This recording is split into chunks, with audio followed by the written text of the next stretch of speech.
السلام علیکم ورحمۃ اللہ وبرکاتہ۔ الحمد للہ نحمدہ ونستعینہ ونستغفرہ ونعوذ باللہ من شرور انفسنا ومن سیئات اعمالنا من يهده الله فلا مضل له ومن يضلله فلا هادي له وأشهد أن لا إله إلا الله وحده لا شريك له وأشهد أن محمدا عبده ورسوله يا أيها الذين آمنوا اتقوا الله حق تقاته ولا تموتن إلا وأنتم مسلمون يا أيها الناس اتقوا ربكم الذي خلقكم من نفس واحدة وخلق منها زوجها وبث منهما رجالا كثيرا ونساء واتقوا الله الذي تساءلون به والأرحام إن الله كان عليكم رقيبا يا أيها الذين آمنوا قولوا قولا سديدا يصلح لكم أعمالكم ويغفر لكم ذنوبكم ومن يطع الله ورسوله فقد فاز فوزا عظيما أما بعد فإن خير الحديث كتاب الله وخير الهدي هدي محمد صلى الله عليه وسلم وشر الأمور محدثاتها وكل محدثة بدعة وكل بدعة ضلالة وكل ضلالة في النار۔ أعوذ بالله من الشيطان الرجيم، بسم الله الرحمن الرحيم۔ أم حسبتم أن تدخلوا الجنة ولما يأتكم مثل الذين خلوا من قبلكم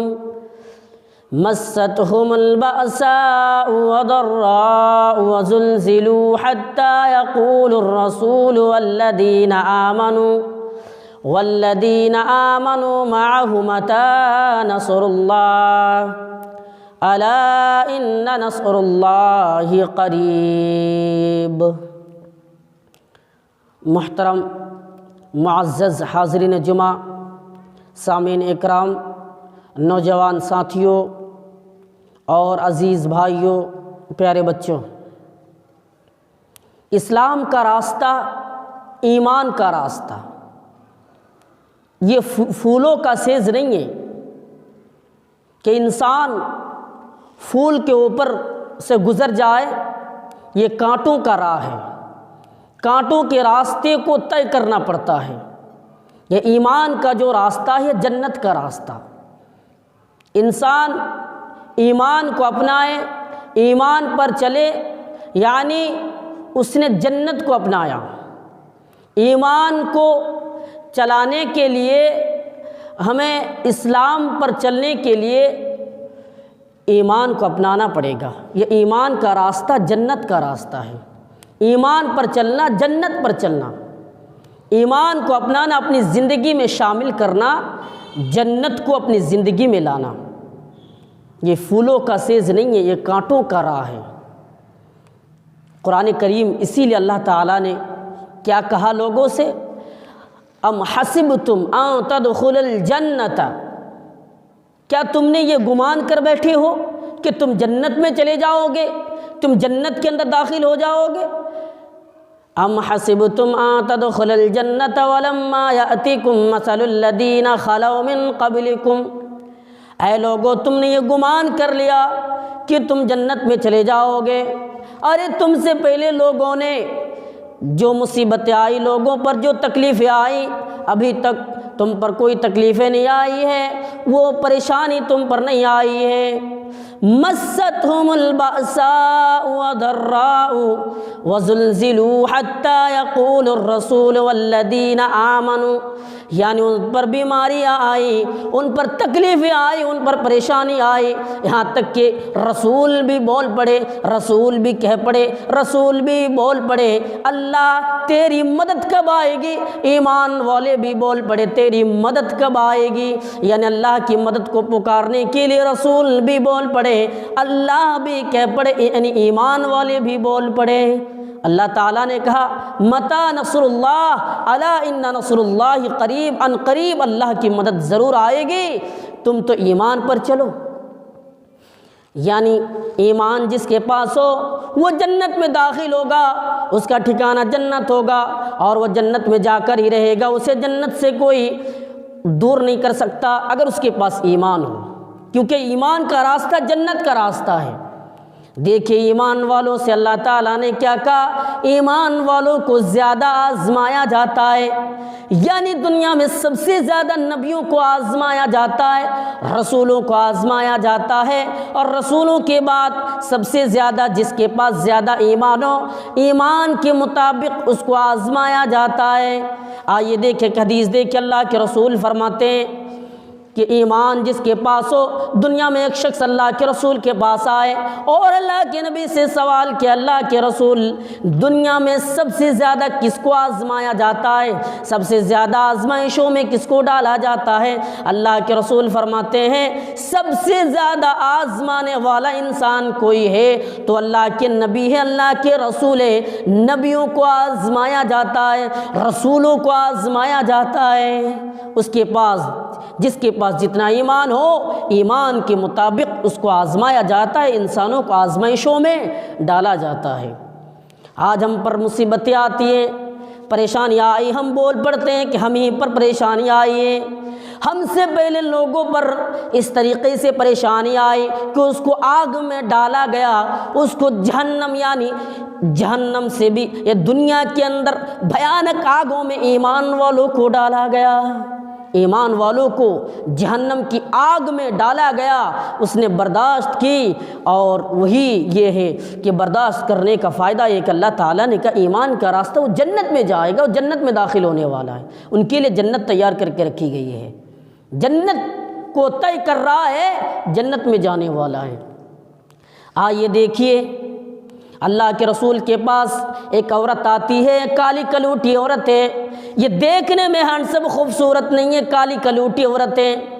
دیکھیے کالی کلوٹی عورت اللہ کے رسول کے پاس آئی اور آ کر اللہ کے رسول سے کہنے لگی یہ اللہ کے رسول مجھے مرغی کا دوڑا پڑتا ہے، میں ننگی ہو جاتی ہوں، میں برہنہ ہو جاتی ہوں، آپ میرے لیے اتنی دعا کر دیجئے کہ بیماری مجھ سے دور ہو جائے، یہ بیماری مجھ سے نہ لگے، یہ اللہ کے رسول آپ میرے لیے دعا کر دیجئے۔ اللہ کے رسول نے اس بات کو سننے کے بعد کہا کہ ان شئت، اگر تم صبر کرتی ہو تو یہ محمد الرسول اللہ تمہیں جنت کا گارنٹی دے رہا ہے، اور تم اس پر کہتے ہو کہ میں دعا کر دوں تو یقیناً یہ بیماری دور ہو جائے گی، لیکن میں جنت کا گارنٹی نہیں دے سکتا۔ وہ عورت کہنے لگی، کالی کلوٹی عورت ہے، اللہ کے رسول سے کیا کہتی، اللہ کے رسول میں صبر کروں گی کچھ بھی ہو جائے، اللہ کے نبی میں صبر کروں گی، مجھے جنت چاہیے، میں جنت میں جانا چاہتی ہوں۔ وہ عورت نے صبر کی، وہ عورت صبر کرتی ہے، وہ کامیاب رہتی ہے، یہاں تک کہ پھر اللہ کے رسول سے عورت کہتی ہے اللہ کے رسول بس آپ میرے لیے اتنی دعا کر دیجئے کہ جب یہ دورہ پڑتا ہے تو میں ننگی ہو جاتی ہوں، میں برہنہ ہو جاتی ہوں، لوگوں کے سامنے ننگی ہونا، اور پھر لوگ ہمیں بعد میں جب لوگ ہمیں بتاتے ہیں تو شرم آتی ہے بعد میں۔ اللہ کے رسول آپ بس اتنی دعا کر دیجئے کہ دورہ آئے تو میں ننگی نہ ہو جاؤں، میں برہنہ نہ ہو جاؤں۔ اللہ کے رسول نے کہا ٹھیک ہے جاؤ، میں دعا کر دیتا ہوں۔ دعا کر دی، دیکھیے جنت کے لیے صبر کی، بیماری آئی اس نے صبر کی، مصیبتیں آئی اس نے صبر کی، لیکن ہم پر مصیبتیں آتی ہے ہم بول پڑتے ہیں، تکلیفیں آتی ہے ہم بول پڑتے ہیں۔ ارے ایمان والوں کو جلایا گیا۔ قرآن کریم اٹھائیے اور ایمان والوں کا حال دیکھیے، ایمان والوں کو کیا کیا، ایمان والوں کو یعنی آگ میں ڈالا گیا۔ آپ قرآن کریم کا 30واں پارہ اٹھائیے اور سورہ بروج دیکھیے، اللہ تعالیٰ فرماتے ہیں کہ آج ایمان والوں کے ساتھ کیا کیا گیا ہے، ایمان والوں کو کس طریقے سے آگ میں ڈالا گیا ہے۔ لوگوں دیکھو بروج کے اندر اللہ تعالیٰ نے کیا کہا، ایمان والوں کو ہلاک کر دیے گئے، یعنی ایمان والوں کو جلایا گیا، ایمان والوں کو آگ میں ڈالا گیا، ایمان والوں کو ختم کر دیا گیا، ایمان والوں کو جلایا گیا۔ اس کے بعد فرمایا یعنی ایمان والوں کو جو آگ میں ڈالا گیا وہ کون سی آگ تھی؟ اللہ تعالیٰ فرماتے وہ ایندھن والی آگ تھی، یعنی جس آگ میں ڈالا گیا، ایمان والوں کو جس آگ میں جلایا گیا وہ ایندھن والی آگ تھی، جس میں ایمان والوں کو جلا کر راکھ کیا گیا، اور وہ ایمان والوں کو جو لوگ جلا رہے تھے وہ لوگ آس پاس بیٹھ کر دیکھ رہے تھے، اس منظر کو دیکھ رہا تھا، وہ ایمان والوں کو جلا رہا ہوں۔ لیکن اللہ تعالیٰ نے فرمایا اس ایمان والوں کو جلانے کا مقصد کیا ہے، ایمان والوں کو جلایا گیا مقصد کیا ہے؟ اللہ تعالیٰ فرماتے ہیں وَمَا نَقَمُوا مِنْهُمْ إِلَّا أَن يُؤْمِنُوا بِاللَّهِ الْعَزِيزِ الْحَمِيدِ، یعنی جو ایمان والوں کو جلایا گیا صرف اس لیے کہ یہ اللہ پر ایمان لائے، رسول پر ایمان لائے، اس لیے ان لوگوں کو جلا دیا گیا، ان لوگوں کو ختم کر دیا گیا۔ ایمان والوں کو اس لیے جلایا کہ اللہ پر ایمان لائے، ان مشرکوں نے ایمان والوں کو جلایا اس لیے کہ اللہ پر ایمان لائے۔ اب دیکھیے ایمان والوں کو جو جلایا تو کیا اللہ تعالیٰ اس کو سزا دے گا جن لوگوں نے جلایا؟ بالکل، وہ مالک جس نے آسمان و زمین کو پیدا کیا وہ یقیناً ان کو عذاب میں ڈالے گا۔ اللہ تعالیٰ فرماتے ہیں فَتَنُ الْمُؤْمِنِينَ وَالْمُؤْمِنَاتِ ثُمَّ لَمْ يَتُوبُوا فَلَهُمْ عَذَابُ جَهَنَّمَ وَلَهُمْ عَذَابُ الْحَرِيقِ۔ اللہ فرماتے ہیں جن لوگوں نے مسلمان مرد اور مسلمان عورتوں کو جلایا، آگ میں ڈالا، میں بھی قیامت کے دن آگ میں ڈالوں گا، میں بھی بھیانک آگ میں ان لوگوں کو ڈالوں گا، میں بھی آگ میں جلاؤں گا ان لوگوں کو جو ایمان نہیں لائے اور ایمان والوں کو جلایا، میں بھی ان لوگوں کو آگ میں ڈالوں گا۔ اور ایمان والوں کو انعام کیا دے گا؟ اللہ تعالیٰ فرماتے ہیں ان الذین آمنوا وعملوا الصالحات، یعنی اللہ تعالیٰ فرماتے میں ایمان والوں کو جنت میں داخل کروں گا، جن کے نیچے نہریں بہ رہی ہے اس جنت میں میں ایمان والوں کو داخل کروں گا۔ ہاں وہ عیش و آرام کی زندگی گزارے گا، اور اس ایمان والوں کو جلایا میں اسے جہنم میں ڈال دوں گا، بھیانک جہنم کے اندر اس کو ڈال کر رہوں گا۔ یہ ایمان والوں کے ساتھ ہے۔ یہ قرآن کریم نے ایک جھلک بیان کی ہے۔ آئیے اس آیتوں کی تفسیر میں اللہ یعنی امام مسلم کے اندر ایک حدیث نقل کرتے ہیں، بیان کرتے ہیں کہ اللہ کے رسول صلی اللہ علیہ وسلم نے فرمایا، اور اس حدیث کے راوی حضرت صاحب رومی رضی اللہ تعالیٰ عنہ، اللہ کے نبی فرماتے ہیں کہ تم سے پہلے پچھلے زمانے میں ایک بادشاہ تھا، اس کے پاس ایک جادوگر تھا،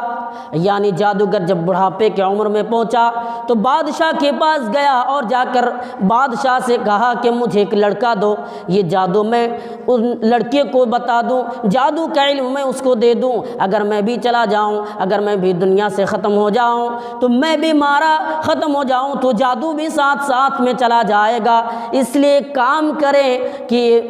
جادو میں اسے دے دوں، اسے بتا دوں، چلو جائیے مجھے ایک لڑکا دو۔ بادشاہ نے ایک لڑکے کو تلاش کیا، اور تلاش کرنے کے بعد لڑکا جادوگر کے حوالے کر دیتے ہیں۔ وہ جو جادو سیکھنے کے لیے وہ بچہ وہ لڑکا جا رہا تھا، اللہ کے رسول فرماتے بیچ راستے میں ایک راہب کا گھر پڑتا تھا، ایک عالم کا گھر پڑتا تھا، وہاں سے وہ لڑکا گزرا تو وہاں ٹھہر جاتا اور اس عالم کی باتوں کو بھی سنتا، اور بہت اسے پسند آیا، بات اچھی لگی، روزانہ سننے لگا۔ اسی طرح 2-3 دن گزر جانے کے بعد جب سنا تو سننے کے بعد معاملہ یہ ہوا جادوگر اسے سزا دے رہا ہے، کرے تم اتنا لیٹ پہنچ رہے، اتنا دیر کے بعد آ رہے ہو، اتنا ٹائم کے بعد آ رہے ہو، کیا بات ہے، تم کیا کر رہے ہو؟ اس مارا، سزا دی۔ تب راہب کے پاس وہ لڑکا آیا اور راہب سے کہا، عالم سے کہا کہ ایسی ایسی باتیں پہنچنے میں لیٹ ہونے کی وجہ سے مجھے سزا دے رہا ہے، جادوگر مجھے مار رہا ہے تو کیا کروں؟ راہب نے کہا کہ جب تم جادوگر کے پاس پہنچو اور پہنچنے میں دیر ہو جائے اور وہ سوال کرے تو اسے بتانا کہ گھر والوں نے روک لیا تھا، اور گھر والے جب سوال کرے تو گھر والوں کو بتانا کہ جادوگر نے روک لیا تھا۔ اب اسی طرح گول مول بات کر کے وہ وقت گزرنے لگا۔ راہب کی بات بھی سن رہا ہے، جادوگر کی بھی باتیں سن رہا ہے۔ وہ 10 سال 12 سال کا لڑکا ایک دن راستے سے جا رہا ہے، اچانک کیا دیکھتا ہے کہ ایمان والا جا رہا ہے، یعنی راستے سے جا رہا ہے تو بیچ راستے میں ایک جانور آ گیا جس کی وجہ سے لوگوں کا آنا جانا بند ہے، دونوں طرف دونوں لوگ ہیں۔ بعض حدیثوں کے مطابق بتایا جا رہا ہے کہ ایک اژدہا تھا، ایک اژدہا۔ اس اژدہے کو ختم کرنے کے لیے وہ لڑکے نے دل میں یہ خواہش کی، سوچا کہ چلو آج میں آزماتا ہوں کہ جادوگر زیادہ پسند ہے یا راہب پسند ہے۔ اس نے ایک پتھر اٹھائی اور اٹھانے کے بعد اللہ سے دعا کی، یا اللہ اگر جادوگر سے زیادہ راہب آپ کو پسند ہے، راہب کی بات اگر آپ کو پسند ہے تو اس پتھر سے جانور کو مار ڈالے، اس پتھر سے اس جانور کو ختم کر دے۔ یہ کہہ کر اس نے پتھر کو مارا، وہ اژدہا ختم ہو گیا، وہ صاف ختم ہو گیا۔ جب وہ صاف ختم ہو گیا تو پھر اس اژدہے کو ختم ہونے کے بعد لوگ آنے جانے لگے۔ وہ لڑکا راہب کے پاس پہنچتے ہیں اور راہب سے جا کر کہتے ہیں ایسی باتیں، ایسا معاملہ ہوا، ساری باتیں بتائیں۔ راہب نے ساری باتیں سنی اور سننے کے بعد کہا اچھا تم مجھ سے بھی اونچے مقام پر پہنچ چکے ہو، مجھ سے بھی اونچے مقام پر تم جا چکے ہو، اگر لوگ تم اونچے مقام پر چلے جاؤ میرے بارے میں کسی کو مت بتانا، کچھ بھی ہو جائے۔ اب وہ لڑکا کے ہاتھوں سے اللہ تعالیٰ شفا دینے لگا، اللہ شفا دے رہا ہے لڑکوں کے ہاتھوں سے، یعنی وہ لڑکا شفا نہیں دے رہا، اللہ شفا دے رہا لڑکوں کے ہاتھوں سے، یعنی اندھے کو بھی ٹھیک کرنے لگا، بہت ساری بیماریوں کو ان کے ہاتھوں سے درست ہونے لگی۔ اب بادشاہ کے پاس ایک درباری تھا جو پیدائشی اندھا تھا، اس نے بہت سنا اور سننے کے بعد بہت سارے تحفہ تحائف لے کر بادشاہ کے پاس پہنچتے ہیں، بادشاہ یعنی اس لڑکا کے پاس پہنچتے ہیں اور لڑکا سے آ کر کہتا ہے کہ میں تمہیں بہت سارے تحفہ تحائف دوں گا،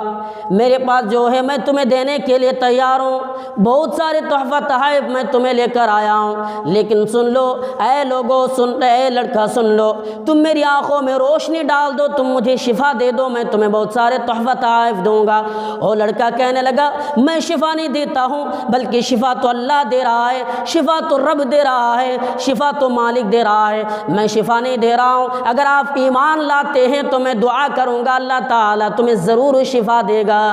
اللہ تعالیٰ تمہیں ضرور شفا دے گا، اس لیے میں شفا نہیں دیتا ہوں۔ وہ آدمی، وہ درباری ایمان لاتا ہے اور دعا کرتے ان کی آنکھوں میں روشنی آ جاتی ہے۔ آنکھ لے کر جب بادشاہ کے پاس پہنچا، بادشاہ نے اس منظر کو دیکھ کر بادشاہ سوال کرتے ہیں ارے تمہیں کس نے شفا دی، یعنی تمہاری آنکھ میں روشنی کس نے یہ کیا ہے؟ جواب دیتا ہے کہ میرے رب نے، میرے مالک نے مجھے آنکھ دی ہے۔ جب یہ کہا تو بادشاہ نے کہا اچھا میرے سوا بھی تمہارا کوئی رب ہے؟ وہ درباری کہتا ہے ہاں وہی رب ہے جو تمہارا بھی رب ہے، میرا بھی رب ہے، وہی رب ہے جو تمہیں بھی پیدا کیا، مجھے بھی پیدا کیا۔ بادشاہ نے جب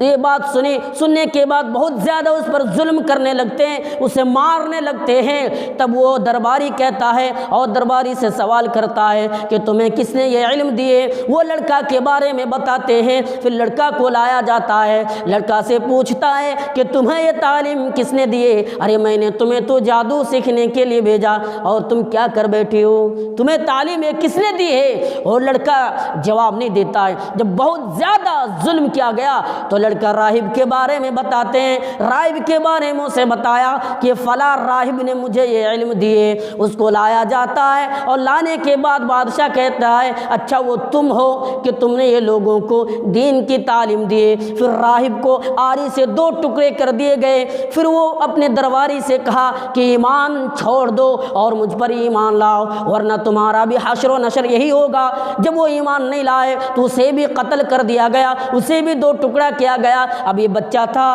اس کو مار دے تو لوگوں میں سماج میں برا خبر ہوگا، یعنی لوگ اسے غلط نظروں سے دیکھے گا، اس لیے 10 آدمی کو تیار کیا اور کرنے کے بعد کہا کہ جاؤ اسے کسی پہاڑ کے چوٹی پر لے کر جانا اور لے جانے کے بعد اسے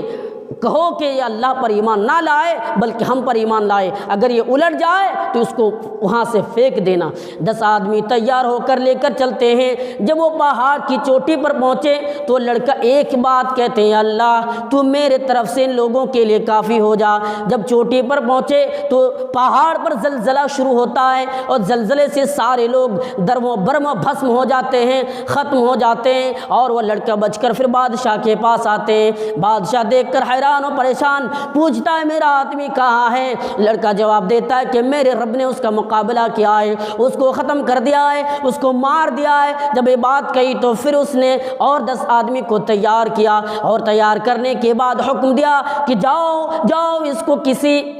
یعنی کشتی پہ سوار کرنا، اور بیچ سمندر میں لے جانے کے بعد اگر یہ اللہ پر ایمان یعنی اسلام کو نہ چھوڑے، ایمان کو نہ چھوڑے تو وہاں سے بیچ سمندر میں پھینک دینا۔ وہ 10 آدمی تیار ہو کر اس کو سمندر کی طرف لے کر چلتے ہیں۔ کشتی پر سوار کی گئی، سارے لوگ کشتی جب بیچ دریا میں بیچ سمندر میں پہنچی تو آدمی کہتے چھوڑ دو رب کو، چھوڑ دو مالک کو۔ وہ کہتا نہیں، ایمان نہیں چھوڑ سکتا، میں اسلام کو نہیں چھوڑ سکتا ہوں۔ جب یہ بات کہی تو اس نے کہا کہ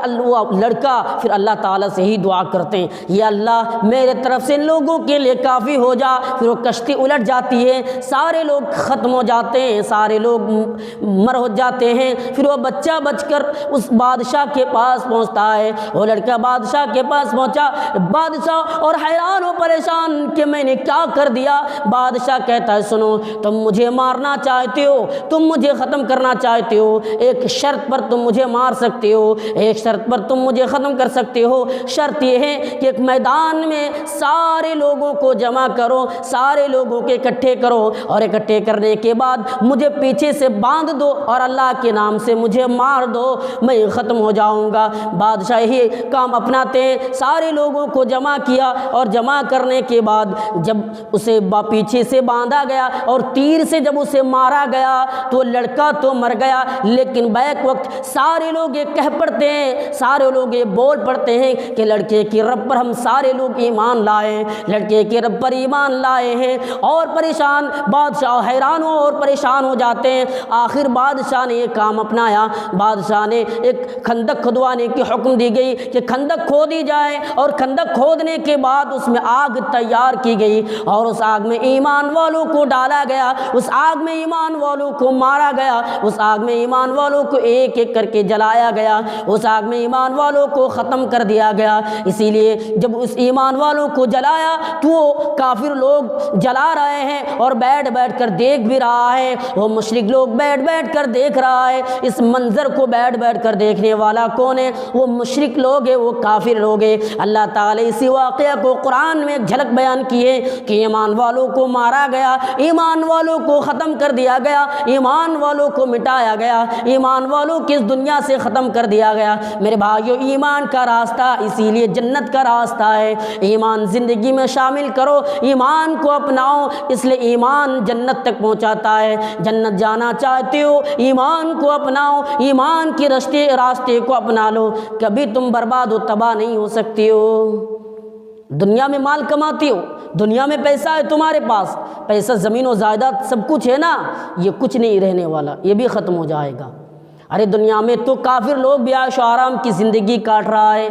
لیکن ایک ایمان والا ہی ہے جس پر مصیبتیں آتی ہیں، تکلیفیں آتی ہیں، لیکن وہ برداشت کرتا ہے۔ مصیبتیں آئی تب بھی ان کی زبان سے کوئی بات نہیں، تکلیفیں آئی، بیماریاں آئی تب بھی ان کی زبان سے کوئی بات نہیں۔ ارے فرعون ایک بادشاہ ہے جو پوری دنیا میں حکومت کیے، فرعون نے حکومت کی، ان کی بیوی جو آسیہ ہے، آپ قرآن کریم اٹھائیے، قرآن کریم کا 28واں پارہ کھولیے، اللہ تعالیٰ نے اس کے اندر اس آسیہ کا واقعہ ذکر کیا ہے۔ ضرب اللہ مثلا للذین آمنوا امرأۃ فرعون، یعنی اللہ تعالیٰ نے فرمایا کہ فرعون کے گھر میں ان کی بیوی آسیہ رہا کرتی تھی۔ یہ آسیہ تھی جو گھر میں رہا کرتی تھی، لیکن وقت ایسا آیا جو ایمان کی دولت سے وہ سرفراز ہو گئی، جب ایمان کی دولت کو اس نے قبول کیے تو فرعون نے اس پر بہت زیادہ ظلم کیا، بہت زیادہ ظلم اٹھایا۔ فرعون نے، یہ حدیث کے الفاظ ہیں، یہاں تک کہ فرعون نے آسیہ کے ہاتھوں میں کیلے ٹھکوائے، مارے گئے، لیکن آسیہ نے ایمان کو نہیں چھوڑا، ایمان کے راستے کو اپنایا رہا، ایمان کے راستے پر آسیہ چلتی رہی اور اللہ سے دعا کرتی، اللہ مجھے اس دنیا میں کچھ نہیں ہے، مجھے اس دنیا میں کچھ نہیں چاہیے، جنت میں محل چاہیے، یہ فرعون کا محل مجھے ضروری نہیں ہے، یہ فرعون کے گھر مجھے نہیں چاہیے، یہ فرعون کے مکان مجھے نہیں چاہیے، ارے فرعون کے ساتھ مجھے نہیں رہنا ہے۔ ارے یہ اپنے آپ کو بادشاہ کہتا ہے یا اپنے آپ کو مالک کہہ رہا ہے، ارے اللہ، یا اللہ آپ میرا مالک ہے، یہ فرعون مالک نہیں ہے، میں فرعون کو مالک نہیں سمجھتا، یا اللہ میں دنیا میں کچھ نہیں چاہیے، مجھے جنت میں میں مکان چاہتا ہوں، جنت میں میں رہنا چاہتا ہوں۔ فرعون جنت میں، یعنی فرعون کی بیوی ایمان لاتی ہے، فرعون کی بیوی ایمان پر چلتی ہے، دیکھ رہے ہیں کیلے ٹھکوائیں، ایمان پر چلتی رہی۔ حضرت ابوبکر صدیق رضی اللہ تعالیٰ عنہ کو دیکھو، یہ ابوبکر صدیق ہے، جب ایمان لاتے ہیں تو ان کا مالک یہ غلام ہے، ان کا مالک اس پر بہت زیادہ ظلم کرتے ہیں، اسے مارتے ہیں، یہاں تک کہ گلے میں رسی ڈال کر بچوں کے ہاتھ میں دے دیا کرتے تھے، اور دن بھر پورے دن اس کو کھانا نہیں دیتے تھے، اور یعنی چٹیلے زمین پر گرم ریت پر اسے لٹا کر سینے پر پتھر رکھ دیا جاتا تھا، لیکن ان کی زبان سے جو بات نکلی واللہ احد، احد کا لفظ نکلتا رہا، اس لیے کہ اس کے پاس ایمان ہے، ظلم کیا، مارا گیا، ختم کر دیا گیا، لیکن ایمان سے رشتہ نہیں توڑا، کیونکہ ایمان کا رشتہ جنت کا راستہ، ایمان کا راستہ جنت کا راستہ ہے، یہ جو ایمان ہے یہ جنت تک پہنچانے کا راستہ ہے، اس لیے ایمان کو اپنائے رہے، ایمان سے رشتہ نہ توڑیں، ایمان پر چلتے رہے۔ کامیابی کا راستہ یہ کہ لوگ ایمان پر رہے، ایمان پر ڈٹے رہے، ایمان ہو، ظالم حکمراں آئے، کوئی بھی آ جائے اس کے سامنے لرزنا نہیں ہے، جھکنا نہیں ہے، کیوں؟ اس لیے کہ ہمارے پاس ایمان ہے، ہم ایمان والے ہیں، ہم ایمان کو اپناتے ہیں۔ ارے ایمان سے زیادہ قیمتی چیز کیا ہے؟ یہ دنیا میں مال و زمین و جائیداد کچھ نہیں ہے، آخرت کے دن یہ چیز کام نہیں آنے والی ہے سوائے ایمان۔